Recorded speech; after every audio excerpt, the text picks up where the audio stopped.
好，來繼續來看馬英九辦公室人事的風波。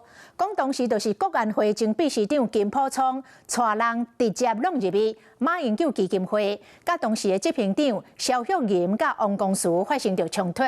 不過金溥聰今仔日公開來駁回，講這個報道甲事實有出入。另外，當時看過蕭旭炎甲王公書違反着財政紀律的事情了後，攏認為只是一寡小代誌，證據不足。也毋過金溥聰講，真的無法度假。一切都等調查報告出來。馬總統一生最重視的就是他的清廉。那馬總統一直希望我繼續能夠把這件事情弄清楚。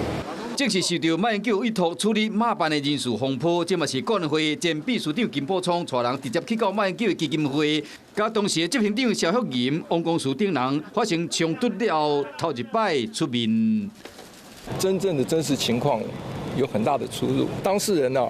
其中之一還把大小章都帶走了。高華柱董事，講好分工由他去勸這兩位人士自動辭職，所以最後他們也第二天交出了辭職的這個公文嘛27馬辦開董事會執行長戴夏玲提供蕭旭炎、王公書違反財政紀律的相關的事情，和在場的董事檢視。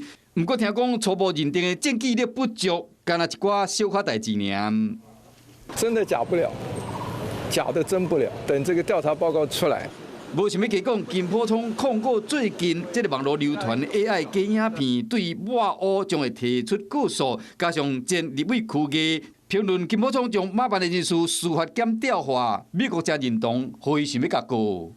金溥聰告過我很多次了，他哪一次告贏的？要製造寒蟬效應的假動作，也會告發金溥聰強闖馬英九基金會。邱先生的話我不必回應，就是他跟我早就有一個案子，都是類似的所以我可以把新的資料加進去。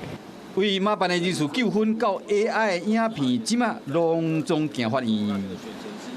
Hello， 我是張新文。想要搶先掌握最及時的新聞資訊嗎？趕快訂閱、按讚、開啟小鈴鐺，鎖定華視新聞 YouTube 頻道。